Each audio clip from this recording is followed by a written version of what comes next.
ministros por todas partes y tienen un avivamiento muy impresionante, hermanos, muy impresionante. Aman la palabra, se la quitan de la boca a uno, adoran y alaban al Señor con una tremenda libertad. Están en avivamiento.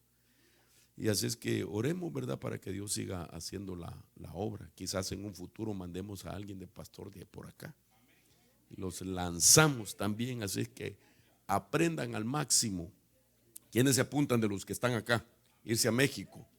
Está Carlitos, allá está Miguel también, que la vez pasada esa era su inquietud, ¿verdad? Y no sé quién más, pero yo creo que hermano también, Noel. Wow, tremendo, tremendo. Oremos por Marito también, que Mario regresó conmigo ayer y me decía: Marito, solo vengo a lavar mi ropa y el miércoles va para México otra vez. Va para el DF y hace una gira DF, Guatemala, Honduras y por primera vez va para El Salvador. Así es que el Señor lo bendiga, lo guarde y lo use para allá. Ya hay muchos ministerios también que le abrieron la puerta y va a estar regresando en el próximo año. Así es que pues Dios sabrá, ¿verdad?, lo que va a hacer y lo que está haciendo también en México. Así es que creo que es el tiempo para ese país y hay mucha gente que anhela la palabra y que anhela las experiencias con Dios. Bueno, vamos entonces a entrar a la palabra. Me dieron mi guayabera por allá, se las quiero enseñar. Aleluya, porque se me la puse para enseñarla, ¿verdad? Vengo de la tierra de las guayaberas. Gracias, hermano, gracias. Gracias, mi amor, gracias. Me dan ganas hasta de dormir con ella y no quitarme. Será pijama, ¿verdad? Lo que sucedió es que un día predicaron, llegó el apóstol Sergio con guayabera, llegó el apóstol Gerardo con guayabera, estaba Tito de guayabera, el profeta Tito, estaba el pastor Julio de guayabera y estaba Mario de guayabera. Y yo llegué con mi tacuchito y cuando lo voy viendo les dije a todos: bueno, ese es el día de las guayaberas, pero yo no tengo. Entonces, si uno no dice algo, no recibe nada, ¿verdad? Y empezaron a gritarme: le vamos a regalar una, hermano. Y total que me fue bien y traigo mis 4 guayaberas, aleluya. Se me dan ganas de rifar una, fíjese, para ver a quién le queda. Bueno, no estamos en el aire todavía, ¿verdad? ¿O sí? Bueno, ya estuvo. Está bien. Quiero anunciar, está bien, dejémoslo. Quiero anunciar, dejémoslo, papito, dejémoslo, gracias. Quiero anunciar que vamos a iniciar la escuela de ministerio. Vamos a estarles dando la fecha para que se integren los más que pueda. Hoy que fui a México dije yo: no es necesario preparar ministros y trabajar para enviarlos. Yo sé que algunos de ustedes ya participaron, ¿verdad? Han recibido ya equipamiento, pero eso no quiere decir que vamos a estar repitiendo los mismos estudios. Hay doctrinas que son básicas, que las vamos a tener que ver porque es doctrina, pero queremos prepararles un material nuevo.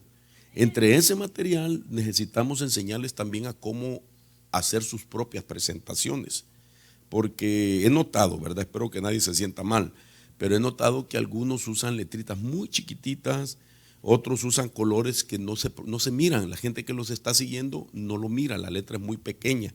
Queremos ayudarles a elaborar sin necesidad de ponerles dibujos ni nada, sino que letras, esto y lo otro.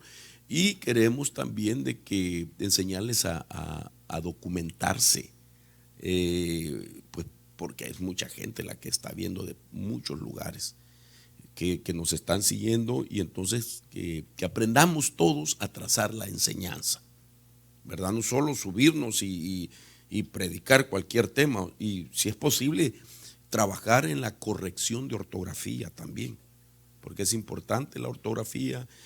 Ahora hay programas que ustedes pueden darles una revisada para cambiar, ¿verdad?, los errores que aparecen ahí. Lo que queremos que ustedes, pues, la gente no los juzgue por un detallito, ¿verdad?, que se puede corregir, y que la enseñanza tenga bastante fundamento doctrinal, bíblico, pero también que esté bien documentado. Entonces vamos a trabajar con ustedes, los vamos a equipar bien.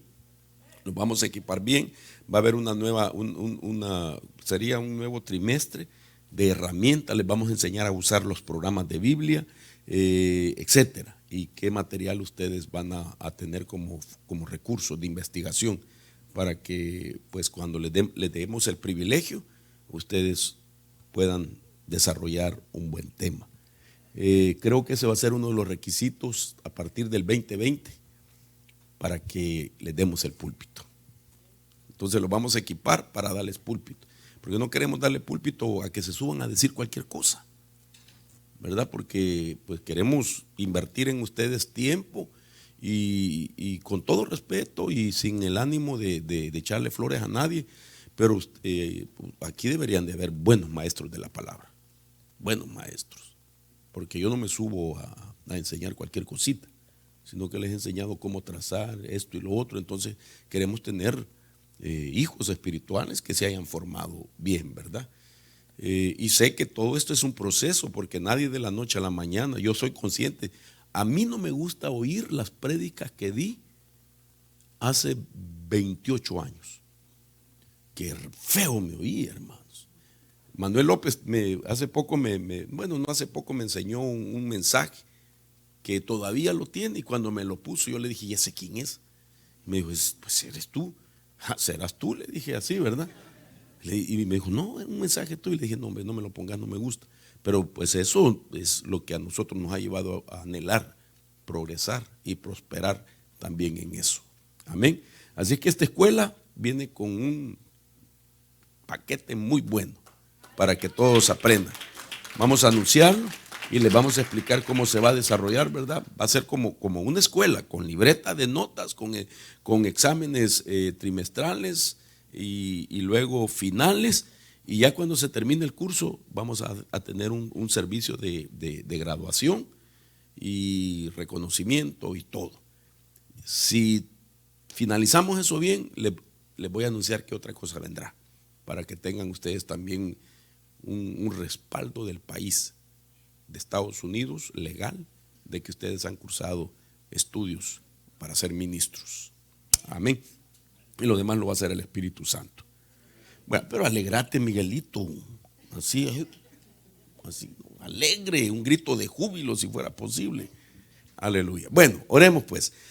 Entremos de lleno al tema que queremos abordar en esta oportunidad para poder continuar con algo que dejamos pendiente acerca de lo que es la ciencia diabólica de la esclavitud. Este tema es de suma importancia y quiero seguir fluyendo en esto hasta que nos diga el Señor hasta aquí nomás, así como fue el tema de la iniquidad. Padre, en el nombre poderoso de Jesús, Señor, venimos suplicándote que nos ayudes a todos para poder, Señor, recibir de tu Espíritu la palabra que ya tú tienes preparada y que, Señor, has puesto en mi corazón para que yo la exponga. Por favor, dame la libertad para hacerlo, dame la sabiduría para hacerlo, el entendimiento, la unción para poderla sembrar en el corazón de mis hermanos, y abre el entendimiento de todos, de cada uno de ellos, Señor, para que no se quede esta palabra en el vacío, sino que pueda ser recibida como una buena tierra y procesarla y dar los frutos al 100%. Te lo pido, Señor, en el nombre poderoso de Jesús. Amén y amén. Bien, usted sabe que hemos venido hablando, ¿verdad?, acerca de la ciencia diabólica de la esclavitud, y pues es una ciencia que le llamamos arcaica, especialmente por eso, porque es muy antigua, y para ello pues pusimos como fundamento primeramente lo que fue la historia de Israel y el tiempo que fue cautivo en Egipto y todo lo que ellos pues tuvieron que ser sometidos en orden de oprimirlos y de evitar que se multiplicaran, dice la Biblia en Éxodo 1, y se fueran de la tierra. Entonces Israel de alguna manera vino a ser figura del arrebatamiento de la iglesia y también de las intenciones diabólicas, ¿verdad?, del reino de las tinieblas, para que nosotros vivamos todo el tiempo oprimidos y que nos perdamos nuestro arrebatamiento que el Señor ha prometido para su iglesia, ya que no podemos negar que cuando uno vive batallando, ¿verdad?, con una serie de problemas del alma, traumas, entre ellos depresiones, soledad, tristeza, enfermedades. Se desconcentra muchas veces de las cosas que Dios quiere que nosotros alcancemos a través de una vida consagrada. Hay enfermedades que son el producto de la condición de nuestra alma, de tal manera que cuando llega a nuestro cuerpo está afectando por lo menos dos dimensiones de nuestro ser tripartito, la física y la almática.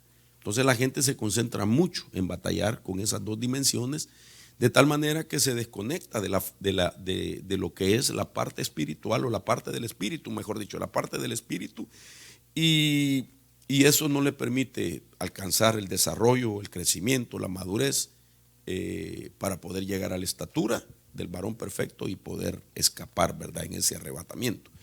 Entonces, usando como base a Israel de todo ese periodo de esclavitud, en parte, pero también he utilizado la historia de los imperios que eran considerados potencia del primer mundo y que esclavizaron a los países que son hoy considerados del tercer mundo.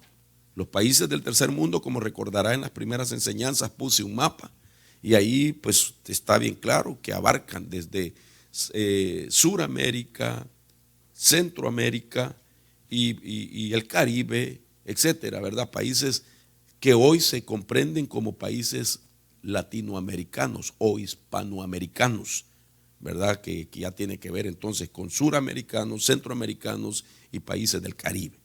Entonces usé como historia también eso para explicar todos los efectos que dejó ese periodo de esclavitud. Ahora, basado en eso, pues hemos venido examinando cuáles fueron las ciencias que utilizó el faraón y cuál fue la ciencia también que utilizó los modernos esclavistas, ¿verdad? Como fue el ejemplo de William Lynch, que fue un tipo que vino a Estados Unidos, en Virginia, en los años 1800 y pico, que ya también di la fecha, y que vino a enseñar la manera de poder trabajar con los africanos que eran secuestrados de su continente y traídos a Estados Unidos para que trabajaran como esclavos. Entonces eso ya lo vimos también. Pero dentro de todas esas facetas, entonces hay una que queremos hoy abordar y con más énfasis, aunque lo hemos venido manejando en el transcurso de los temas, pero es la faceta de la bioquímica, que también tiene que ver con esclavitud. El pasaje que hoy vamos a poner como base es Romanos 16, 18. Romanos 16, 18. Y dice ahí, porque los tales son esclavos, no de Cristo nuestro Señor, sino de sus propios apetitos. Esto dice Pablo a los Romanos, capítulo 16, verso 18. Ahora, cuando nosotros vemos realmente, o lo que hemos venido viendo acerca de esa ciencia de esclavitud, entonces al tratarse de los apetitos o de los deseos o de los placeres del ser humano, entonces eso está dentro de lo que es el ángulo de la esclavitud de la bioquímica. Entonces estamos hablando de una parte de nuestra anatomía, y es la parte bioquímica, y que esa parte es donde pues podemos ver la esclavitud de los apetitos, de los deseos y de los placeres. Pablo está diciendo que hay gente que es esclava de sus propios apetitos. Algunas versiones dice de sus propios deseos, entendámoslo, de sus propios placeres. Ahora, una de las cosas que a mí me llama la atención es que este pasaje puede ser literal, pero también es espiritual.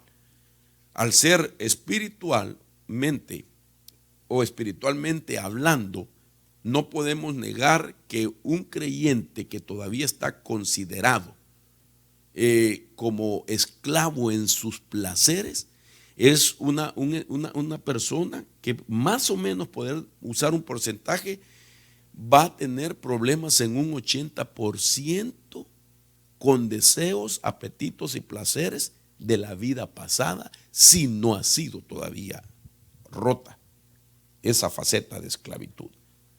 Puede estar en su iglesia, puede estar en la iglesia, puede tener algunos años en Cristo Jesús, pero si todavía batalla con apetitos de la vida pasada, todavía batalla con apetitos de placeres y de deleites, entonces esa persona está esclavizada en su ángulo bioquímico, puede ser literalmente también como espiritualmente. No podemos negar, hermano, que hay gente que le cuesta mucho negarse a los deseos y los placeres de las cosas que hay en el mundo. No podemos negar que hay gente que le gusta todavía tomar, y tomar de pesado, que le gusta fumar, que le gusta andar en bailes y que le gusta tener una vida del mundo. ¿Me entiende? Entonces, así hay gente ya. Y el problema muchas veces, que nosotros como hijos como ministros, como obreros, como padres de familia, desconocemos esos ángulos de esclavitud, y en vez de ayudarle a esa gente que puede ser gente cercana de nosotros o familiares, somos tolerantes y apoyamos o respaldamos ese tipo de pecado, y eso no debe de ser así. No debe de ser así, porque si ahorita estamos estudiando estos ángulos, en primer lugar, en parte es para que nosotros nos autoexaminemos, ¿verdad? Y seamos libres de esas situaciones, pero también para que ayudemos a otro, que tengamos nosotros la llave y decirle: mira, lo que te está sucediendo es que tú tienes ese ángulo de esclavitud, no para que lo apoyemos y seamos tolerantes. ¿Me entiende? Me estoy dando a entender. Porque en este momento usted puede pensar: ¿quiénes todavía les gusta los placeres del mundo? Y hay un montón de gente que está batallando con eso y está en la iglesia. Pero eso no quiere decir que porque están en la iglesia se van a quedar, mucho menos que se van a ir en el arrebatamiento. Otros se van alejando poco a poco de la iglesia, se van alejando y se van alejando. Porque es más fuerte la influencia, que ni siquiera viene de afuera hacia adentro, sino que es de adentro, que lo conecta con lo exterior, y entonces hacen un lazo, y entonces lo comienza a jalarlo de afuera, pero porque tiene adentro el nudo.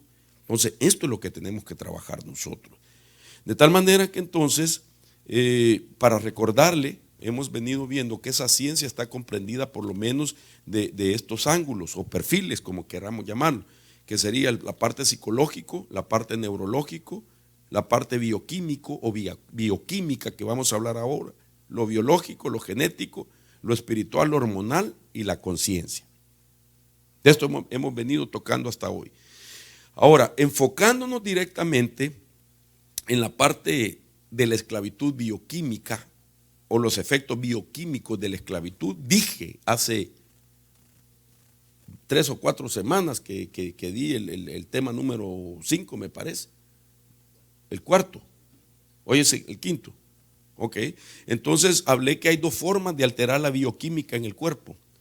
Una de ellas es a través de un proceso traumático, y otra de ellas es a través de los alimentos. Entonces lo traumático puede afectar la bioquímica de nuestro cuerpo, pero también los alimentos. Por ejemplo, no sé si ustedes tienen claro qué hay o qué tiene que ver la bioquímica en el cuerpo. No sé si están conscientes de eso. No sé si ustedes al mencionar la palabra bioquímica inmediatamente están conscientes en qué se relaciona, qué parte, qué es la bioquímica. Entonces me pregunto, ¿verdad? Sino para poderlo preparar y explicarlo también más adelante. Entonces, el asunto aquí es que nosotros, digamos una persona que sufre, voy a usar solo el primer ejemplo, a través de un proceso traumático. Por ejemplo, una persona que está sufriendo tipos de adversidades en su vida, especialmente las tempranas, ¿verdad? Que son adversidades del 1, digamos, a los 5 años de edad, y que estas adversidades tempranas estén en las experiencias como, por ejemplo, abuso psicológico, abuso físico, abuso sexual, negligencia emocional, digamos, están creciendo en un hogar donde un padre es alcohólico o dependiente de una sustancia, droga, etcétera. Digamos, un joven que crece en un hogar, un niño, mejor dicho, que crece en un hogar donde sus padres se divorciaron y se fue de la casa uno de ellos, donde había una persona con enfermedades mentales, donde uno de los padres tal vez está en una cárcel y el niño sabe, etcétera. Entonces, un crecimiento a esa altura, una de las cosas que están ya dándose como un grito de advertencia que no se manejaba antes. Antes se entendía que los traumas en la niñez, por ejemplo, un niño que sufre del 0 a los 5 años, abuso, ¿verdad?, de parte de uno de sus padres, físico, violencia, etcétera, va a tener problemas emocionales, eso ya se entendía. Pero ahora se está manejando con estudios de que un niño a esa altura le dañan el desarrollo de su cerebro, siendo así que la estructura de su cerebro sufre daños. Eso repercute en afectar su sistema inmunológico. ¿Ok? Al afectar su sistema inmunológico viene otra faceta, que la información de su ADN se ha retranscrito. Imagínense que los traumas pueden retranscribir la información del ADN y que eso lo hace a la criatura, niño o niña, a que su vida pierda 20 años de promedio. Es decir, que si viene de una familia donde se supone que va a vivir 80 años, el efecto que tuvo por el trauma, a ese niño le garantiza que tiene 20 años menos de vida en comparación con otro que no ha tenido traumas. ¿Cómo se da eso? A través de lo que es la bioquímica, donde tiene que ver la parte neuronal, las hormonas, etcétera. Entonces, por eso este tema es bien importante. Y luego lo convierte en tener lo que podría decir más alto riesgo de salud. Con todo respeto quiero decirle lo siguiente: hay mucha gente en nuestras congregaciones, no digo acá, en las congregaciones, que padecen muchas enfermedades. Y entonces han ido a médicos, han ido a especialistas, se han tratado con terapistas, han ido con expertos digamos, en medicina natural. Han buscado todos los medios para tratar de encontrar una respuesta a su salud y no la encuentran. No necesariamente por eso es que haya un espíritu o un demonio, que sí puede haber. Pero lo que sucede es que esas enfermedades son consecuencia de los traumas que vivieron mientras eran niños. ¿Cuándo había hablado yo de eso? Y el Señor me ha empezado a hablar, ¿verdad? Hemos estado platicando en casa de esto. Y yo he empezado a enseñarlo en los lugares donde he estado ministrando acerca de las adversidades tempranas. Hermano, ¿cómo puede llegar a enfermar? Y que hoy que ya están adultos padecen de tantos problemas y tiene que ver con la experiencia que vivieron cuando eran niños. Por eso hace poco, déjeme decirle esto, volvimos a ver con mi esposa y les recomendé, digamos, al hermano Giovanni con su esposa nuevamente la película Split. ¿Se acuerdan que les hablamos de Split hace tiempo? Bueno, en español se traduce, ¿cómo es que se traduce? Fragmentado. Pero la versión en inglés es Split. Y habla de un personaje que tiene 24 personalidades. Y se convierte, ahí en la película salen las diferentes personalidades. Y todo vino como consecuencia de los abusos físicos que vivía cuando era niño, hermano. Qué tremendo eso, ¿verdad? Cómo el diablo tan astutamente aprovecha la ignorancia de los padres. Y los padres muchas veces descargan su ira, su enojo, su frustración con los niños que son inocentes, hombre. Que son inocentes, no se pueden defender y todo su odio y su frustración lo descargan con las criaturas.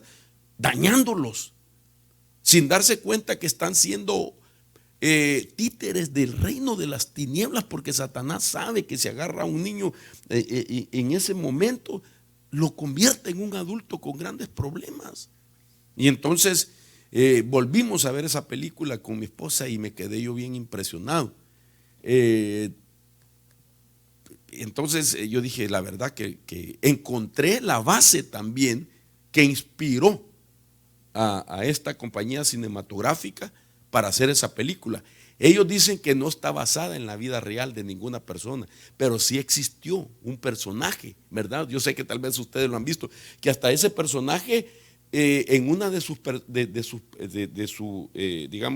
personalidad que toma, se convierte en un ruso, y creo que otro de Yugoslavia, y resulta que habla bien el lenguaje, sin que fuera de ese país.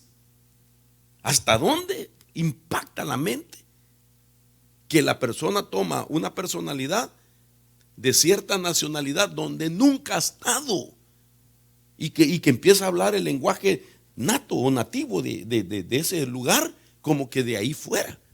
Claro que ahí ya entró un espíritu inmundo a esa altura para que tome una lengua tan precisa y ponga a hablar a uno, hermano, a hablar en otra lengua que no es su lenguaje principal. Pero volvemos al punto. Eso sucedió cuando era niño. Entonces eso tiene que ver con la bioquímica, el trauma. Entonces nosotros tenemos que, hoy más que nunca, retomar este tema para ayudar a nuestra gente. No solamente le acorta 20 años de vida, sino que también le afecta en el desarrollo de su crecimiento físico, que puede hoy considerarse que una persona que ha sufrido ha perdido centímetros de altura, que uno puede perder, y a eso le llaman enanismo psicológico también, que la edad que tiene no va de acuerdo al tamaño o la estatura que tiene. Y cuando se viene a evidenciar, hermanos, qué tremendo, ¿verdad? Por eso debemos de glorificar a Dios de donde Dios nos ha sacado, porque imagínense que nuestros hijos crezcan en un ambiente donde hay un problemas de esa índole, alcoholismo, violencia, etcétera, dañan a eso. Por eso nuestros hijos hay que cuidarlos, hay que amarlos, hay que bendecirlos, para que no sufran ellos. Y los que ya están grandes y que son consecuencia de eso, busquen la administración al alma para que sean liberados y que el Señor les ayude a romper con ese tipo de males que podrían venir, repito, de su infancia. Entonces ahora hay que trabajar específicamente con la etapa de la infancia. ¿Cómo fue tu infancia? ¿Cómo fue tu niñez? ¿Cómo te trataron tus padres? ¿Qué vistes? ¿Qué oíste en ese tiempo? Amén. Entonces, pero enfocado solamente en la bioquímica de la esclavitud, del tema base, estos son esclavos de sus placeres. Entonces la segunda parte es a través de los alimentos, hermano. Entonces la comida también es lo que demuestra, históricamente hablando, el problema de Israel de querer seguir comiendo el alimento que les habían asignado mientras eran esclavos. Ahora, a mí me llama la atención algunas cosas que vamos a entresacar. Por ejemplo, pongamos esto primero. Una de las formas para alterar la bioquímica es a través de los alimentos. Eso significa que la alteración de la bioquímica es por medio de la nutrición que recibe el esclavo. Esos alimentos alteran el metabolismo de su cuerpo, oiga esto, y producirá la disposición a enfermedades que lo conducirá a la muerte. Entonces, dependiendo en su infancia qué tipo de nutrición recibió, también eso contribuye a las enfermedades, a lo propenso a enfermedades, y eso también le puede acortar la vida, lo puede llevar más temprano a la muerte. Ahora, según estudios que se han realizado ya, la dieta actual que consumen las personas que fueron esclavizadas en el pasado es de un 80%, oiga, y se componen de los mismos alimentos que fueron obligados a comer durante la esclavitud de sus tierras. Estamos hablando, usando ejemplos históricos. Entonces estamos hablando que aquellos que fueron esclavizados de ciertos continentes y que fueron traídos aquí a Estados Unidos, por ejemplo los africanos y otros pues que fueron llevados también los países nuestros que fueron esclavizados.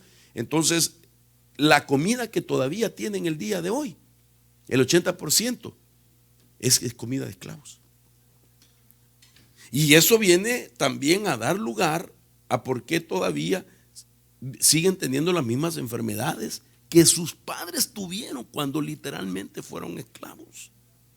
En otras palabras, como quien dice,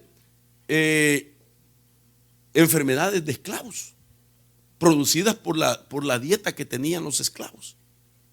No eran enfermedades de ese país originalmente o del ambiente originalmente, ¿verdad? Digamos, gente que trajeron a trabajarla aquí como esclavos, cuando vinieron a este país no habían esas enfermedades que solo ellos empezaron a experimentar. ¿Por qué? Porque la enfermedad vino a consecuencia de la dieta que tenían. Entonces, Dios nos quiere hacer libres de enfermedades a nosotros también. Entonces, por ejemplo, la dieta de africanos el día de hoy está sobrecargado de ácidos, de esto ya hemos hablado ya, que destruyen el sistema digestivo. El consumo de dietas cuantitativa o cualitativamente inadecuadas es causa de enfermedades y muertes. Note usted, el consumo de dietas cuantitativa y cualitativamente inadecuadas es causa de enfermedades y muerte. En otras palabras, se mueren comiendo. Y no es que se mueren de hambre, que sería lo lógico, que se mueran por desnutrición, por hambruna, sino que se mueren comiendo. Cuando yo miraba esto, no cabe duda de que en la comida hay una ciencia de esclavitud también. Una comida que no lleva la nutrición adecuada. No necesariamente que sea veneno, sino que no lleva la nutrición o lleva, elementos de que afectan o hacen trabajar más ciertas partes del organismo y lo destruyen más rápidamente. Ahora mire usted si no es una ciencia diabólica también el ángulo bioquímico y que trata con la comida. Porque cuando yo veo esto tenemos que hacer un examen bíblico de las veces en que Dios enfatiza acerca de la comida, especialmente con el pueblo que fue esclavo. Eso me llama la atención. Entonces, veamos entonces la historia de Israel otra vez y veamos la dieta de los esclavos para que nos demos cuenta que fue parte de la ciencia de esclavitud. Ya va a ver usted por qué se lo digo. Por ejemplo, Números 11:5. Este pasaje narra al pueblo de Israel ya fuera de su opresor, literalmente, fuera del faraón. Es más, está hablando fuera de los límites del imperio Egipto. Ya estaban fuera de su dominio, de su territorio. Y comienzan ellos a decir: nos acordamos del pescado que comíamos gratis en Egipto, de los pepinos, de los melones, de los puerros, las cebollas y los ajos. Pero ahora no tenemos apetito. Nada hay para nuestros ojos, excepto este maná. Fíjense que interesante esta versión, que ellos están ellos acordándose de lo que les daban de comer mientras eran esclavos. Y entonces dice: pero ahora no tenemos apetito. Nada hay para nuestros ojos, excepto este maná. Cuando yo leí este pasaje, que tantas veces lo hemos leído, ¿verdad? Y que usted lo ha leído, yo lo he leído, me llama la atención, hermano, que esto era realmente lo que Dios quería. Quitarles el apetito, los deseos, los placeres de esa comida que les daban en Egipto. Romanos, el pasaje que leíamos, dice: estos son esclavos de sus propios apetitos. ¿Ok? Interpretemos ese pasaje de Romanos que leímos al principio literalmente, con este otro pasaje. Es decir, que una de las primeras cosas que Dios hizo con los israelitas que liberó de Egipto y que van rumbo a la promesa que Dios les había dado, la tierra de Canaán, que era la tierra de la abundancia, lo primero que Dios hizo fue cambiarles la dieta. Lo primero que Dios hizo fue cambiarles el tipo de alimento mientras eran, digamos, el pensamiento es esto, lógico, el pensamiento que quiero expresar. Si Dios les está dando una nueva comida, es porque Dios sabía que en la comida había una ciencia de esclavitud. ¿Ok? Interesante, que trataba con la bioquímica del esclavo. Que lo que iba a hacer, como ya hablamos de eso, era que se muriera antes del promedio de vida de un israelita. ¿Por qué? Por el impacto en la bioquímica y los efectos que iba a tener esa comida en su organismo. Entonces viene Dios, los saca de la tierra de Egipto, pero no les puede dar la comida que les promete en la tierra de la abundancia, sino que les da un maná para que se les quitara el apetito de estas cosas. Y ellos lo están confesando. Están diciendo, nos acordamos de aquello y no hay aquí otra cosa más que maná, pero ahora no tenemos apetito. Ellos están diciendo, el maná cuando lo comemos nos quitó el apetito que teníamos antes y que nos hacía comer pescado, pepinos, melones, puerros y cebollas. No tenemos apetito. Para eso era el maná. El maná tenía el poder de neutralizar los efectos de la comida de esclavo en la bioquímica del hombre y de la mujer. Para mí, cuando leo esto, me llama la atención que si Dios les dio un alimento diferente durante la faceta del desierto rumbo a la tierra prometida, era porque Dios sabía que ese alimento no era saludable para ellos. Entonces Dios les estaba dando, ustedes van a entrar a la tierra prometida, la tierra de la abundancia, pero no van a podérsela comer, necesito descontaminarlos, y para descontaminarlos les tengo que dar el maná. Y ellos reconocen que el maná les había quitado el apetito, pero ellos querían la comida de esclavo. Ahora, mire lo que dice también este pasaje, Números 11:7, que era el maná. Y el maná era como una semilla de cilantro y su aspecto como el del bedelio. Interesante, ¿verdad? Ahora, a mí me llama la atención que uno de los tres deseos del ser humano es la comida. Son deseos del ser humano, la comida. Ahora, dice la Biblia en el versículo 8, voy a seguir dando lectura porque aquí le puse solo hasta el 7, el versículo 8 de Números 11 dice que cuando el Señor les dio maná, que el pueblo iba, lo recogía y lo molía, dice, entre dos piedras de molino, lo machacaba en el mortero y lo hervía en el caldero y hacía tortas con él, del maná, porque era como harina y tenía sabor de tortas cocidas con aceite. Cuando el rocío caía en el campamento por la noche, con él caía el maná, por la noche les daba lo que iban a comer el día siguiente. Y Moisés oyó llorar al pueblo por sus familias, cada uno a la puerta de su tienda, y la ira del Señor se encendió en gran manera y a Moisés no le agradó.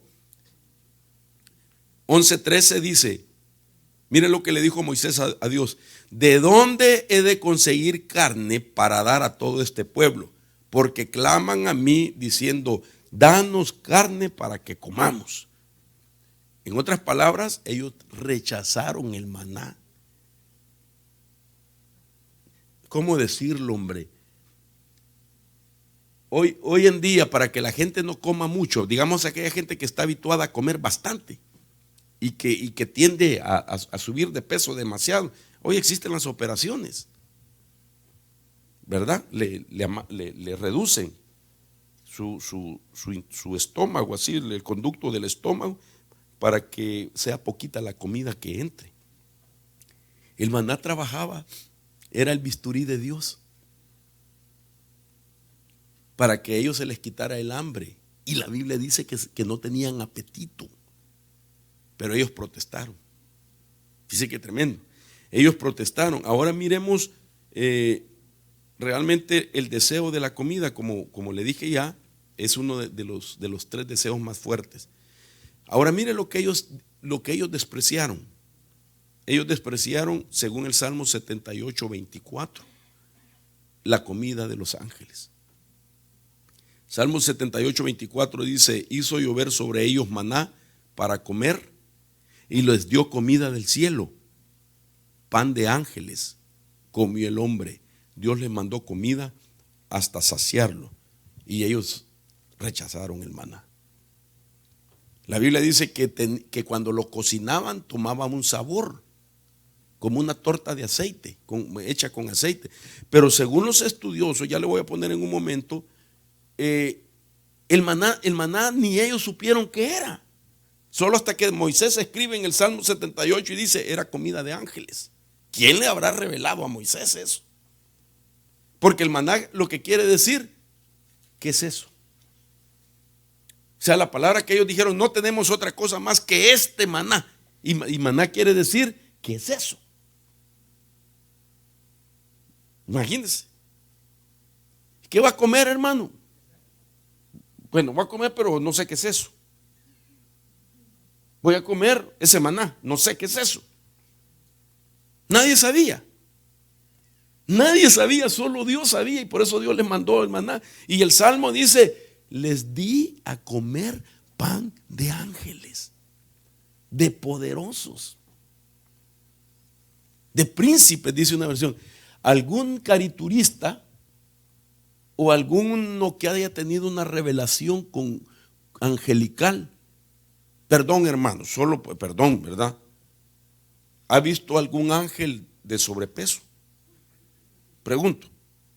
Nadie dibuja un ángel así. No, Dios guarde. Los dibujan bien guapos, rubios, de canelones los ángeles. Así perfil bien hechito, con naricita así bien formadita.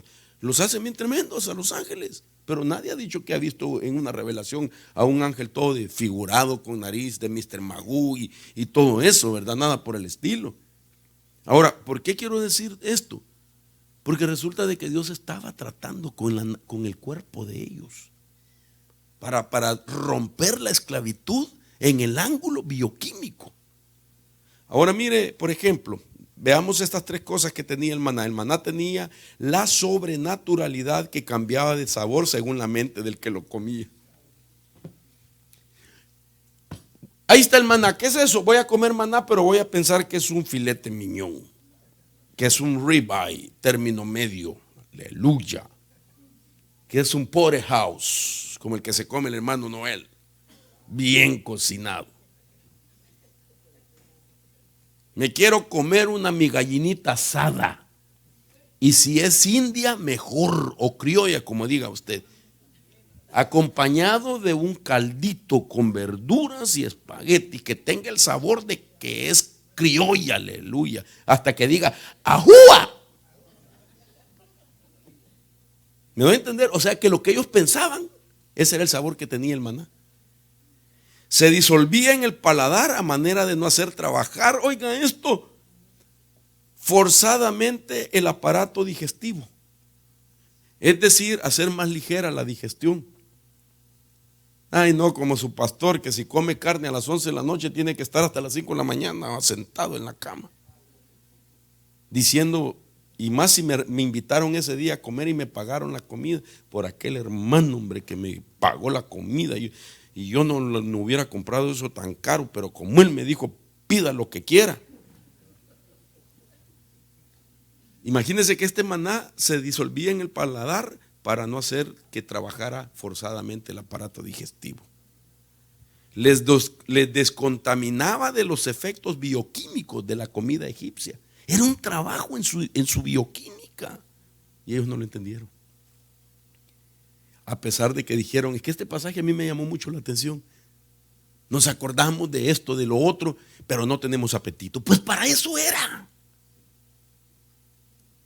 Nomás este maná, para eso era. Si Dios les cambió la comida es porque Dios sabía, ese alimento los mató. Y si ustedes se lo van a seguir comiendo, los va a seguir matando. Su promedio de vida se va a cortar, 20 años por lo menos. Ahora mire si no vemos nosotros qué era lo que Dios les tenía prometido, el nuevo alimento de la tierra, de la promesa, Deuteronomio 8:7. Dice, porque el Señor tu Dios te trae a una tierra buena, a una tierra de corrientes de agua, de fuentes y manantiales que fluyen por valles y colinas, una tierra de trigo y cebada, de viñas, higueras y granados, una tierra de aceite de oliva y miel. Estos eran los 7 alimentos en la tierra prometida, que nunca habían comido ellos. Era una nueva dieta, balanceada. Les daba fibra, tenía nutrición. Cuando nosotros vemos este tipo de ingredientes, esta es la comida, digamos, mediterránea. Y cuando usted pregunta cuál es el promedio de vida de la gente considerada que come alimentos mediterráneos, son los que más viven. Es la gente que más vive. Y ahí está, mire, los 7 alimentos. Haga la comparación de los anteriores. Eran 6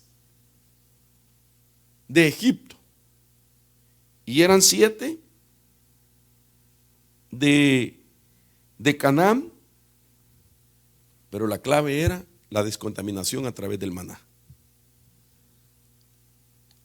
Ahora, mire la progresión de la comida de esclavos. Quiero llevarlo a esto. Por ejemplo, Números 11:4. Esta es la progresión. Dice Números 11:4, y el populacho que estaba entre ellos tenía un deseo insaciable. La chusma, dice una versión. Y también los hijos de Israel volvieron a llorar y dijeron, o sea, el populacho no era gente de Israel, sino que era otra raza que se había mezclado. Y entonces ellos fueron que influenciaron a los israelitas para que dijeran, bueno, si todo el problema es porque hemos comido pescado, melones, pepinos, puerros, ajos y cebollas, pidamos carne pues. Y entonces la progresión era de la comida de esclavos, 6 alimentos, aquí están, mire, pescado, pepinos, melones, puerros, cebollas y ajos. Y luego pidieron carne y Dios les dio codornices. No les dio a comer carne de res, les dio a comer codornices. Y está comprobado que la codorniz tiene un alto contenido de grasa. Están llenas en grasa. Ellos dijeron, ¿quién nos diera a comer carne? Y miren lo que dijeron en ese versículo 11, de Números 11:19. Ahí lo tengo hasta el 18. Perdón, hasta aquí me equivoqué con esa cita. No, estoy bien. Números 11:4. Y el populacho, etc. Pero el versículo 18 de ese mismo capítulo dice, di al pueblo, consagrados para mañana y comeréis carne, pues habéis llorado a oídos del Señor, diciendo, el versículo 18, Moisés les repite, ustedes han dicho, ¿quién nos diera a comer carne? Porque nos iba mejor en Egipto. El Señor pues os dará a comer carne y comeréis. Déjenme hablar un poco tosco. Ok, ustedes quieren carne, les voy a dar carne para que se harten. ¿Qué entiende de diferente usted? Ok, van a comer carne o van a hartarse carne. ¿Qué hay de diferencia? Ayúdeme. Ok, van a comer carne. Ok, se van a hartar carne. Entonces, la diferencia está en que les iba a dar cantidades. ¿Ustedes quieren carne? Ok, les voy a dar cantidades. Y entonces por eso la Biblia dice, no comeréis un día. Fíjense, qué interesante.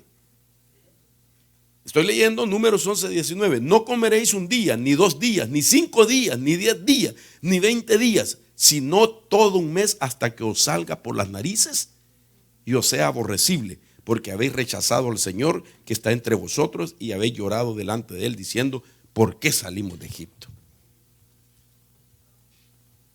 Qué impresionante, ¿verdad? Como quien dice, les dio una provisión, no de un día, ni de 2, ni de 5, ni de 10, ni de 20, sino de todo un mes. Les aseguro que su mesa va a estar llena de mucha carne y se la van a hartar. Sanabagán. Así ahora está hablando inglés, ¿verdad? Perdón. Qué terrible, hermano. Hijo de pistola, ¿qué les dije? En inglés. No es mala palabra, quiere decir hijo de pistola. Ok. Entonces, dice aquí la Biblia que le salió hasta por las narices. Estudios dicen que como tenía un alto contenido de grasa, se les tapó las arterias de sus corazones y murieron de ataque al corazón. Porque no era cualquier cosa. Mire, perdón, me voy a tener que salir. Llévame el tiempo, me salgo en el minuto 42 para que me digas cuánto me queda. Porque esto no lo quise decir y entonces lo cerré. Ay, me salí antes, hombre. Bueno, solo para que ustedes vean esto. No lo voy a explicar porque es mucho. Pero para que tengan el dato, lo que dice la Biblia. Ok, les voy a dar hasta un mes de provisión. Y se la van a comer. ¿Verdad? Entonces, en provisión, mire cuánto era. Hasta el final. 814 libras de codornices. Porque aquí está una equivalencia que yo estoy haciendo por la cantidad que ellos recogían. Pero en resumen, pues ahí usted puede sacar foto al número. Un homer quiere decir un montón, equivale a una carga de asno, rapidito. Originalmente el término significaba una carga de asno. La carga que podía llevar un asno equivale a 10 efa o 370 litros. Cada efa es de 37 litros y un litro es de 2.2 libras. ¿Cuántos montones de codornices recogió el israelita que cogió menos? Según Números 11:32, el que menos recogió fueron 10 homeres. En la equivalencia que le di y le leí, 10 homeres son 370 litros por 2.2, vendrían a ser 814 libras de codornices cada uno. Ok, déjeme decirle qué significa esto. Ok. Las codornices, según la Biblia, Éxodo 12:37, llenaron la tierra hasta 2 pies de altura. Eran 600,000 hombres sin contar mujeres y niños, total 3 millones de personas. Eso significa que durante 36 horas tomaron en recoger las codornices, 36 horas, según el verso 32 de Éxodo 12. El que recogió menos, ya dije, fueron 10 homer. Un homer equivale a 10 efas o a 10.5 canastas de codornices, igual a 105 canastas de codornices. Cada uno 105 canastas de codornices. Ahora mire esto. Un homer en medida de efas son 37 litros y en 10 son 370 litros. Un litro es el equivalente de 2.2 libras. 10 homer es 370 litros por 2.2 libras, es 814 libras de codornices. 814 libras de codornices es el que menos recogió. Esto equivale a 6,000 codornices por persona. Para comérselas en un mes. Ahora, el equivalente y costo de lo que comieron, 2.5 billones de galones de codornices, hoy trasladándolo a galones, que vendrían a ser 2.500.000 galones de codornices. En total, el costo que tendría en la actualidad es de 20,000 millones de dólares o 20 billones de dólares. y se lo comieron en 30 días.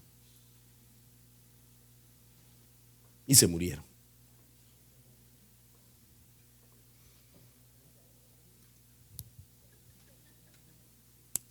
Ahora, yo decía, me quedé meditando en algo. Yo decía, los antidiluvianos vivieron hasta 969 años, Matusalén, el que más vivió. El que más vivió. Otros vivieron 800 y pico, 700 y pico.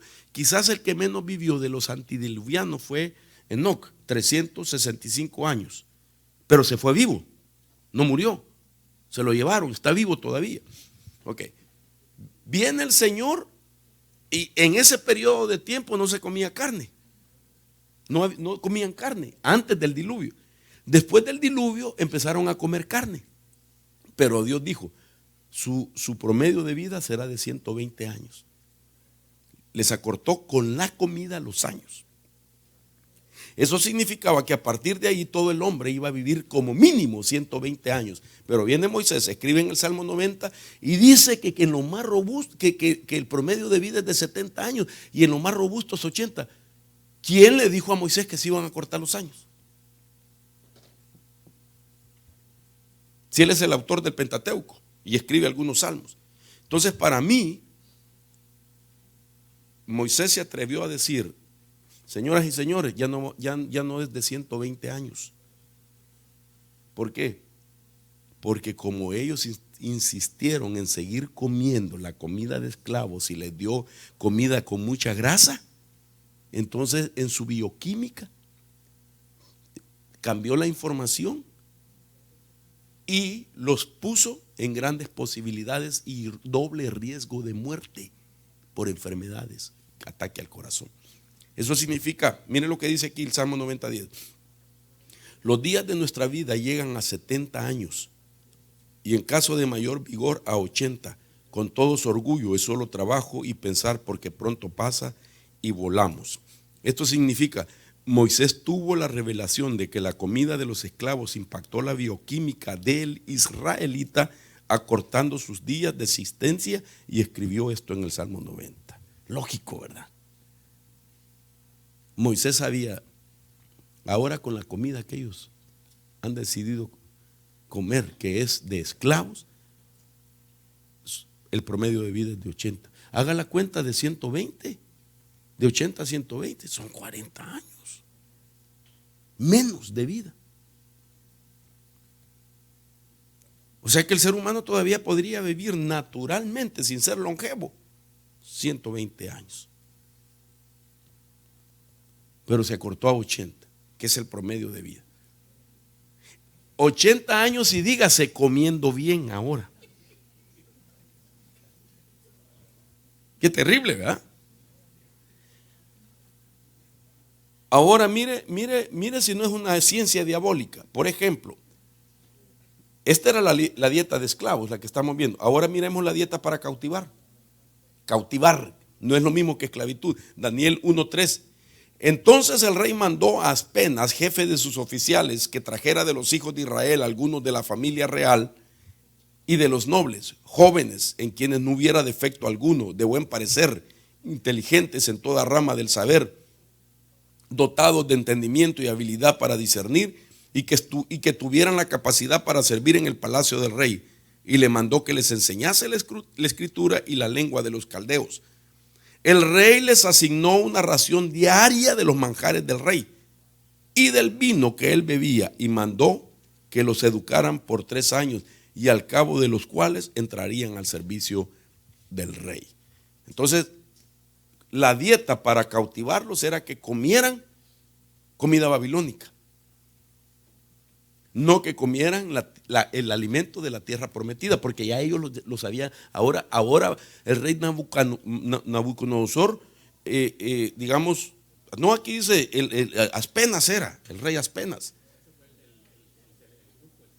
Bueno, sí, perdón. Entonces el rey, sí, es verdad. Entonces el rey mandó a Aspenas, sí, verdad, tiene razón, gracias. Entonces, pero sí, el imperio estaba bajo el rey de Nabucodonosor. Entonces él fue el que pide, ok, tráiganme a los inteligentes, tráiganme a esto, pero denles comida babilónica.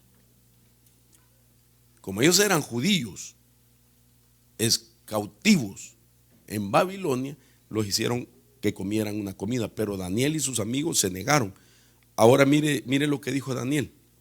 Pero Daniel dijo al mayordomo, a quien el jefe de los oficiales había nombrado sobre Daniel, Ananías, Misael y Azarías: te ruego que pongas a prueba a tus siervos por 10 días y que nos den legumbres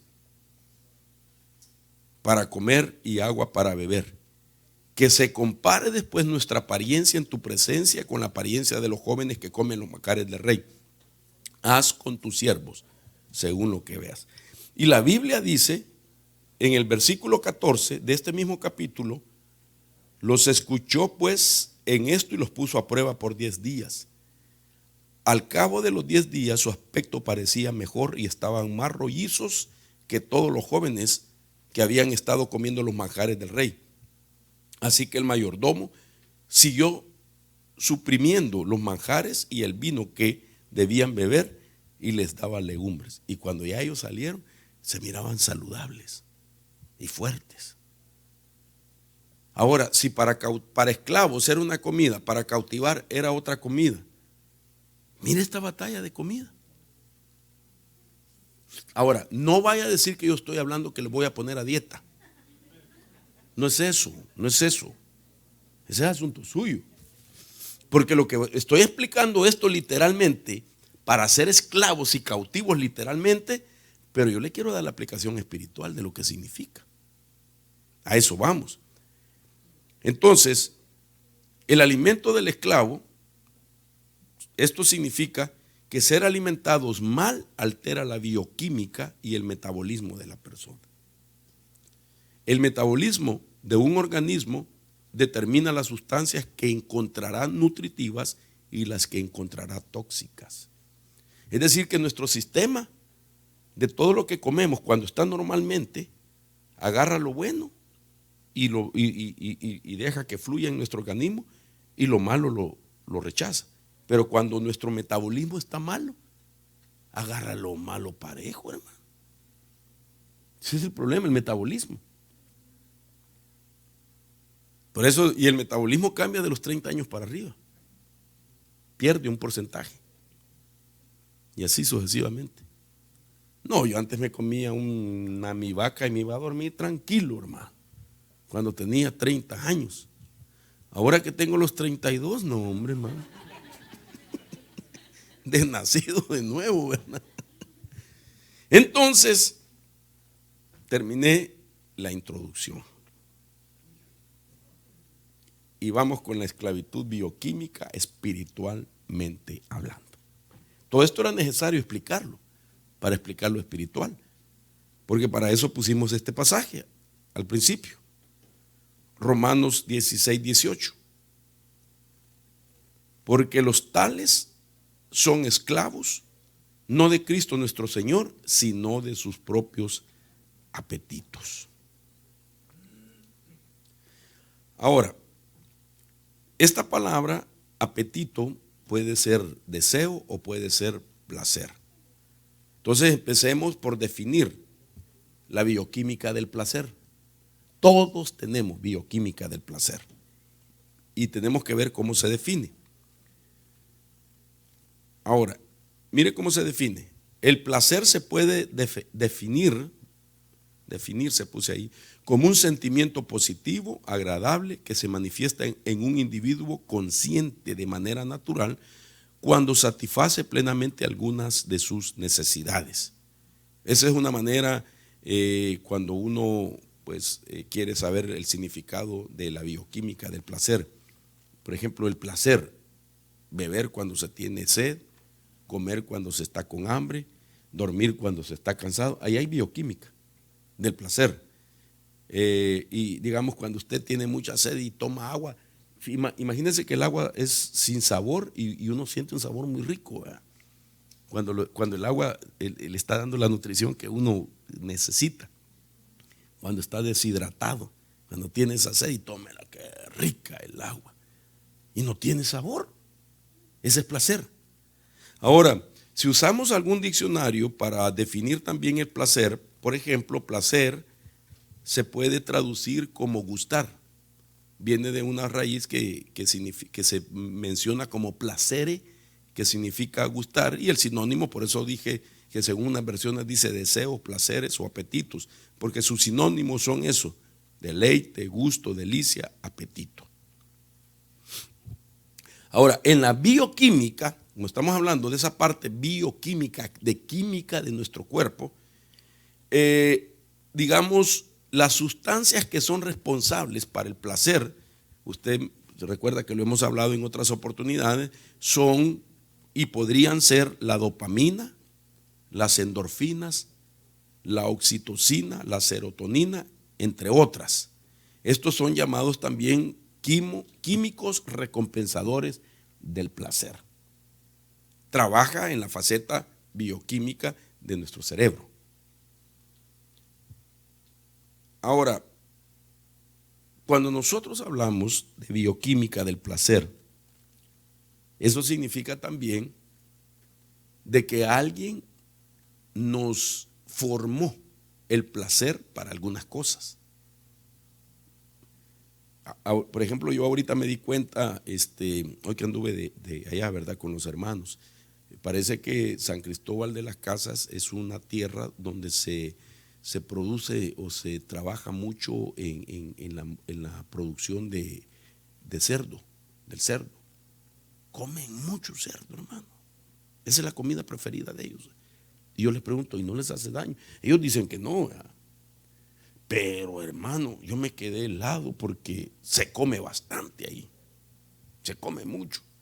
Y entonces me llevaron a un restaurante y me dijeron, me sugirieron que comiera algo, y yo tuve que preguntar, ¿y eso qué es? Entonces ellos me dijeron, es la pierna del cerdo. Y yo les dije, no, pero es que yo no como cerdo. Entonces, no, hombre, hermano, gracias a Dios que no la pedí. Todos levantaron la mano, por todos los pastores que andaban y los pastores que son de la región, 11 platos. Yo creo que ese cerdo tenía por lo menos sus 8 patas, hermano. Porque ¿de dónde tanta pata? Mire, así de grueso, mire, en el plato, y así el gran trozo, y con su respectivo hueso. Así el gran, así. Y yo dije, Dios bendito. Ahora, ¿por qué le menciono esto? Me dieron a probarla y no me gustó. Sin embargo, a ellos sí les gusta porque han crecido en ello. Entonces, lo que quiero decir es que a ellos les formaron el deleite por eso. A ver, ¿para dónde lo llevo? Entonces, cuando alguien no sabe la bioquímica de su placer, es porque no es consciente de quién te formó el placer. ¿Quién te formó lo que te gusta tanto, el deseo tanto, los apetitos tantos o el deleite que se tiene? No solo en la comida, sino en todas las cosas que pueden llevar a la esclavitud otra vez o que revelan que aquella persona es esclavo. ¿Puedo hacer una pregunta? ¿Puedo hacer a los varones más que todo? ¿Alguno de ustedes tomó por casualidad licor? Hermanos, por casualidad tomaron ustedes licor. Okay. ¿De qué edad tomaron? ¿Tú? ¿Ah? A los 11 años. Tú dijo, no, ¿verdad? También, ¿a los qué años? Ah, ya grandote. No sabes lo que te perdiste. No, esa broma. Reprendo en el nombre de Jesús. Renuncio. Estoy bromeando. Yo empecé a los 9 años. Pero la corté y vos no la has cortado. Quemado el tío Raúl. No son bromas, Raulito. Es el tío, son bromas. Sí, es verdad. Sí, Raúl ya grande. Ahora, ¿por qué le digo? Mire cómo son las cosas. No, crecer en un ambiente donde mirábamos a los padres tomar y que todavía decían algunos entre ellos, dale, hombre, para que sepa. Y de chiquito llegaba el muchachito y si dejaba la botella ahí, digamos, de cerveza, el niño de escondidita la agarraba. Mira, agarró la botella, va a ser igual que vos. Ahí déjalo. O lo llamaban y le empinaban las botellas, ¿sí o no? Entonces, enseñaron el placer para esas cosas. Y le formaron desde ese momento el problema del alcoholismo. Y es obvio que tenía ancestro de alcoholismo, pero estaba latente ese ADN. Por ejemplo, el caso de Raúl. Pues Raúl, él viene del mismo linaje mío, pues. ¿Verdad? Su papá murió de cirrosis. Y no toma de niño hasta los 30 años, pero traía la herencia de alcohol. Pero el ADN estaba latente. Pero en algún momento le dieron a probarlo y ¡pum! Se lo activaron, lo que ya traía latente. Y no paró. Pues ahí lo está testificando, ¿no? Y lo que no tomó en 30 años se lo tomó en los próximos 30. Entonces, así en todas las cosas. Entonces, la bioquímica del placer tiene un aprendizaje. Y el aprendizaje es: ¿quién te enseñó lo que consiste de deseos, apetitos y placeres que pueden llevar a la esclavitud? Y tiene una necesidad primitiva, que se llama la necesidad primitiva del placer. Ahora, yo creo que el tiempo ya son 8:35, voy a parar y lo dejamos. Mire si es posible que lo termine, pues el tema. Pero el primer punto que quería desarrollar es el siguiente: es el aprendizaje del placer significa. La primera faceta, recuerda que estamos hablando voy a regresarlo, permítame, yo sé que quería tomar foto usted, pero permítame. Estamos hablando que la bioquímica del placer tiene dos razones de ser. Primero, el aprendizaje, que significa quién te enseñó acerca del deseo y el apetito y el placer que tienes. Segundo, es por causa de una necesidad primitiva, muy antigua, muy arcaico. Ok, entonces lo primero significa, si yo voy a meditar acerca del aprendizaje del placer, tengo que añadir estas interrogantes. Primero, ¿quién te enseñó de ese placer? ¿Quién te activó el placer? ¿Quién descubrió el placer personal que tú tienes? ¿O quién lo estableció en tu vida? O sea, ¿quién lo estableció en tu vida? Como que fueran gustos entrenados. Primero viene el aprendizaje de los gustos, según la historia de la persona, según la historia de cada uno de nosotros. Primero viene, necesito comer esto o disfrutar de aquello. Y segundo, creo que es sabroso, lo voy a seguir probando. Ahí se descubrió. Esto lo vemos aquí en este pasaje. Génesis 3:11. Y dice, y les dijo Dios: ¿quién te enseñó? ¿De quién aprendiste que estabas desnudo? ¿Has comido del árbol que yo te mandé no comies? Mira el problema en la comida. Otra vez, ¿quién te enseñó? Entonces, aquí hay algo interesante, que pues necesitamos saber por qué la gente batalla con esos apetitos de esclavo. Porque cada placer, cada cosa que te dio placer alguna vez en tu vida o deleite, si no se ha trabajado, si es malo y no se ha roto esa cadena, cada placer crea una memoria. Cada placer. Por ejemplo, usted siente el olor de algo que se cocina y usted lo identifica, ¿verdad? Siente el olor ahí, el hermano Calito, de su esposa. Estás haciendo pozole. Lo luquio, ¿verdad? Uno conoce, solo al oler conoce. Bueno, llega Pacheco a trabajar a la casa y huele pollo en crema. ¿Cuánto, verdad que ustedes comen mucho eso? ¿No? Ya no le da. Guay, because, ¿por qué? Ok. Llega a la casa de Pedrito y la hermana Toñita está cocinando. Me estás haciendo tacos de cabeza. Mire, si no los tengo, pero bien identificados. Llega Miguelito a la casa, tacos de papa.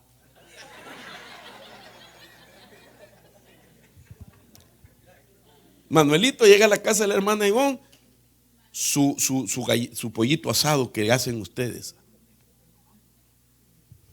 Nosotros con mi esposa es secreto sagrado, no revelado, así que no se preocupe. Mire, bien sabe Manuelito. Caldo, ¿de cuál caldo? De mariscos, aleluya. De pata. Entonces, mire esto, termino con esto. Cada placer crea una memoria y al recordarlo produce regocijo. Cada placer crea una memoria y al recordarlo produce regocijo. Hablemos de la esclavitud, de los deseos, de los apetitos de esclavo. ¿Me doy a entender? Pensemos en los deseos de esclavo. Cuando usted recuerda eso, se regocija de lo que lo tenía esclavo antes. Aquí tenemos que examinar. Pues si uno siente un olor, digamos, de cosa que lo tenía esclavizado, ay, como qué alegría cuando huelí otra vez ese olor de esa cosa. Y en vez de sentir repugnancia, sentir el olor al alcohol, al licor, qué sé yo. ¿Ok? Está en la memoria. Hay que renunciar. Así es como el cuerpo experimenta esas emociones que a largo plazo entrenan las preferencias y los gustos de cada persona. Segundo, aprender y retener lo aprendido está relacionado con el placer. Aprender y retener lo aprendido. Esa es esclavitud, pues.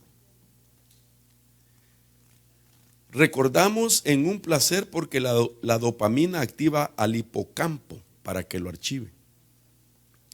Y cuarto, al ser archivado se convierte en otra parte llamada la necesidad primitiva al placer. Es que tengo necesidad, lo tengo que probar. Pero estamos hablando de las cosas negativas, de lo que la gente es esclavo. Entonces aquí el punto es, si tú recuerdas de algo que como cuando eras esclavo antes de Cristo, estabas esclavizado a algún deleite, algún deseo, algún placer, y si no lo has cortado de tu memoria, eso significa que cuando vuelves a recordar aquello, te puede producir regocijo de lo negativo. Y eso es esclavitud. Entonces hay que trabajar con la parte bioquímica porque está en la dopamina que siente placer. Hay gente solo porque mira las cosas. Por ejemplo, miren las propagandas. Yo se lo he dicho a usted de ejemplo, hermano. No estoy diciendo que porque aquí hayan alcohólicos, pero esa es la base. Por ejemplo, una persona viendo un partido de fútbol y sacan entre las pausas del partido, hermano, gente que está tomando cerveza y hasta está chorreando de sudor, de lo helado que están. Y la gente le da sed de eso. Y se siente, y le da sed porque su dopamina le está recordando el placer y la memoria de aquello. Y algunos caen en eso, de tomar. Se les olvida cómo apestaban cuando estaban crudos, hermano. Reconoce más el momento de ver solo. Entonces, ahí hay problemas de esclavitud en la dopamina. Bien. Dejémoslo hasta acá porque el tiempo se fue. Aunque me faltan 3, ¿lo termino o los dejo a medias? Vaya, gracias, hermano. Sí me gusta que tengan hambre de la palabra. Veamos la necesidad primitiva de placer. Ok, ya les expliqué primero, ¿verdad? Cómo es, vuelvo a la carga, se los pongo, el aprendizaje del placer y cómo cada placer crea una memoria. Pero ahora la necesidad primitiva trabaja así. Son los gustos que siempre buscarás, asociarás y de alguna manera darán con el apetito a ciertas cosas. ¿Por qué cuando la gente es esclavo de algo siempre busca gente que está en eso? ¿Verdad? Si la gente tiene problemas, digamos con alguna droga, marihuana, el que siente deseo de volver a fumar marihuana busca al marihuanero, al que tiene. El que quiere tomar, primero puede hacer que lo haga solito, pero después busca con quién compartir el tiempo tomando. con quién compartir el tiempo bailando. Son los gustos que siempre buscarás. ¿Por qué? Porque es esclavo en la bioquímica. Asociarás y de alguna manera darán con el apetito a ciertas cosas. Segundo, cuando no se disciernen los placeres, puede ser la causa de que alguien esté repitiendo un placer ilegítimo. Ya no debería estar ahora que es libre ese placer. Y viviendo así en un ciclo de pecados. En eso cae siempre. En eso cae siempre. Digamos nosotros al conocer eso, si alguno cae en lo mismo siempre, en el mismo problema, cada 3 meses, cada 5 meses, debería de venir a decir: mira, hermano, libéreme del problema de esclavitud en la bioquímica, todavía tengo ganas de hacer esto malo. Que no le ande con cuentos diciendo: hermano, yo no sé lo que me pasa, es que fíjese que soy débil en la fe. Déjese de charadas, no es débil en la fe. Tiene que reconocer el problema en su área bioquímica. Si todavía tiene ganas de tomar, de hacer esto, es esclavo todavía, es pura pantalla que está viniendo a la iglesia. No es sincero consigo mismo. Mejor debe decirme: este es mi problema, hermano. Todavía tengo ganas de tomar, de fumar, de hacer esto y lo otro. ¿Ok? Entonces ya nosotros le ponemos gente que lo libere de eso. Ese es un ángulo nuevo, mamá. Trabajar la bioquímica. Todos los que me ayudan en liberación ya hoy tienen una área nueva. En el nombre de Jesús atacamos el ángulo de la ciencia de la esclavitud en la parte de la bioquímica donde están los deseos, los apetitos y los deleites de esclavo, que sea desarraigado en el nombre de Jesús, que se rompa de su memoria, y que quién le dio ese placer, quién le formó ese placer, en el nombre de Jesús.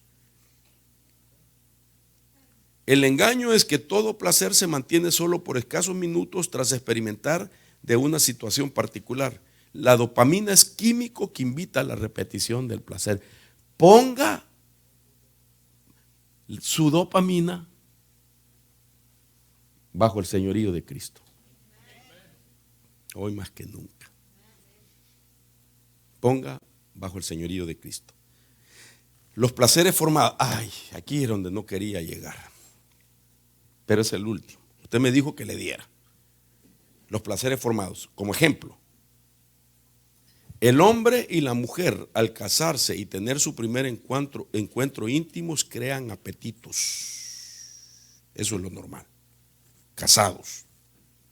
¿Me di a entender? ¿O no quiere usted detálleme, hermano? No, ¿cómo que detálleme? Una relación de intimidad antes del matrimonio, que es el problema, crean apetitos. La mujer al hombre y el hombre a la mujer. Eso es anormal. Las consecuencias son que si antes del matrimonio el hombre le dijo: mira, nos vamos a casar dentro de 4 años, dame una prueba de tu amor. Y vino la hermana lenta, no está aquí, le dio la prueba del amor. Ok, ella le despertó el apetito a él, ella le formó el apetito a él. Las consecuencias son que él o ella tendrá el deseo muy alto, porque tiene la lascivia, la concupiscencia, los placeres de otra persona que convenció primeramente al acto ilícito. ¿Quién te convenció de querer estos placeres? Entonces viene él y anda con placeres en la calle, hermano.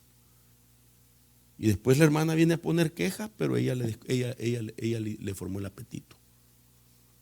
Entonces los dos tendrían que buscar ayuda. O viene ya casado y diciendo: mira, hermano, él tiene lascivia, lujuria, concupiscencia. Hermano, desayuno, almuerzo y cena quiere. Porque ya no aguanto, hermano. Él ya no es un gatito ni tigre, él es un dragón, hermano. Ya le tengo miedo. O ella. Ella es la dragona. ¿Me doy a entender? Entonces, ¿quién formó los placeres? Y termino ahí. Amén y amén. Todavía me falta porque estamos apenas desglosando la parte espiritual. Entonces lo voy a dejar hasta acá. El tiempo se nos ha ido. ¿Alguna pregunta de aquí? Hoy no voy a contestar las de la red. Hoy solo las de aquí. Porque el tiempo no nos daría. Sí, mi hermano. Ayúdeme con el hermano Carlitos. Perdón a los hermanos que nos están siguiendo, que no podamos hoy contestar preguntas de afuera, pero es que el tiempo ya se nos fue. Nos quedan solamente menos de 10 minutos. Y si ustedes quieren, déjenlas ahí y voy a pedirle al hermano Giovanni que me ayude a contestarlas y a otros hermanos que sé que están capacitados para contestar, ¿verdad? Amén. Aló, bendiciones, bro. Sí. Nada más ahí cuando estábamos viendo, nos estaba explicando lo del maná. A mí me llamó la atención porque se dice que en el nuevo pacto el maná es el Señor, ¿verdad? Es Cristo. Entonces, cuando ellos, los israelitas ahí en el desierto, menospreciaron el maná, desde ahí ellos como que ya estaban profetizando que un día iba a venir el maná y lo iban a menospreciar igual. Y ahí menospreciaron el maná que Dios les estaba dando.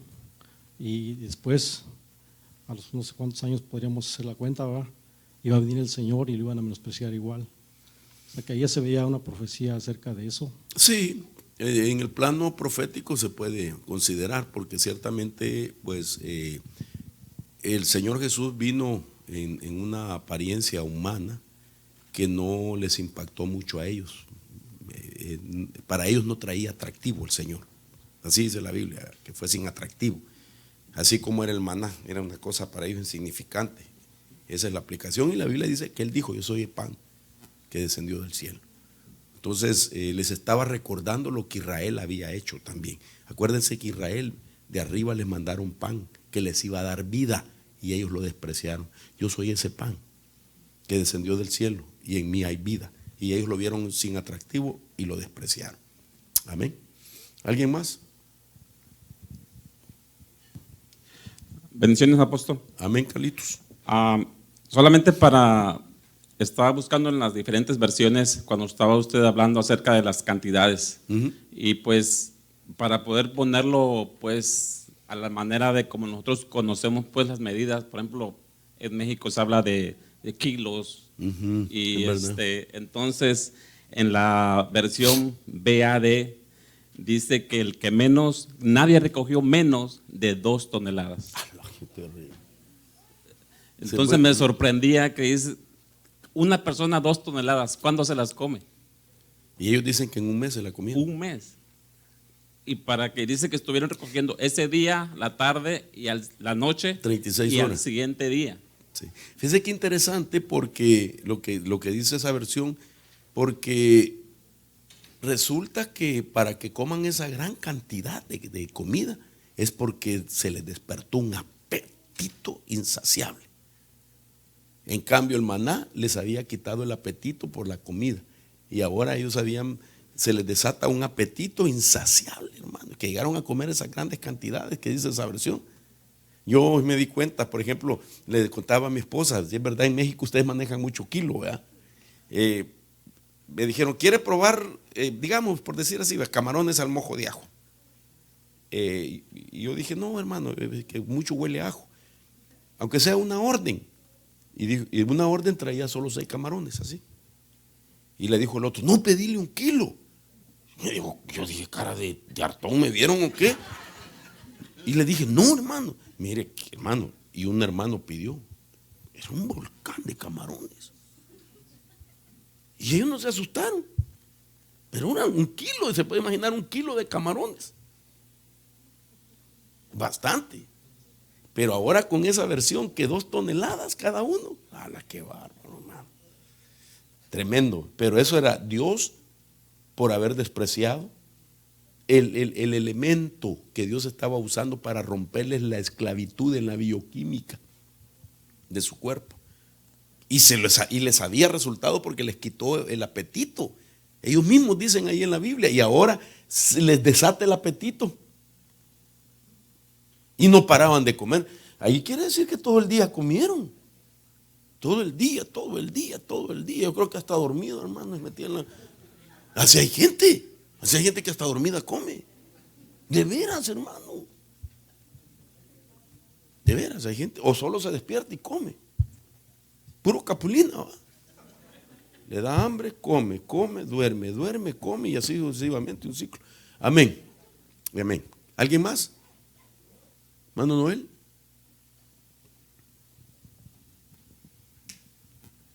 Y nos vamos preparando también, hermanos. Salimos del aire, bendecimos a nuestros hermanos en el nombre poderoso de Jesús. El próximo martes estaremos con la segunda parte de este tema. Esperamos sea de bendición para su vida.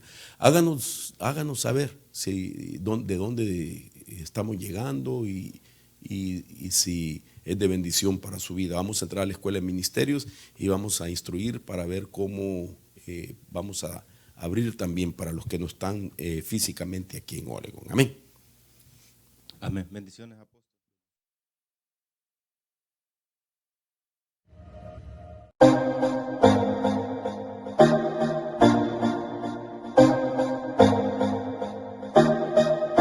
En el nombre de Jesús.